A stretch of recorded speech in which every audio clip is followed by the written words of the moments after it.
Quan prepares la tasca de la part d'expressió escrita de la prova de català, segur que penses que el més important és no fer faltes. No m'entenguis malament, no fer faltes és una part important, però els correctors també miren altres coses. De fet, pots escriure un text amb poques faltes i tot i així perdre punts a la prova. Saps per què? Doncs perquè els correctors també avaluen l'adequació, la coherència i la cohesió del teu text.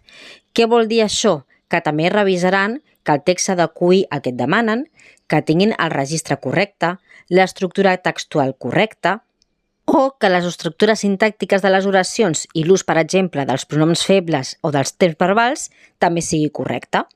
És a dir, que per aprovar l'exercici de la teva tasca d'expressió escrita no només cal que escriguis sense faltes, sinó que també has de controlar altres parts del teu discurs. En definitiva, has de demostrar que saps escriure un text coherent, adequat i ben cohesionat.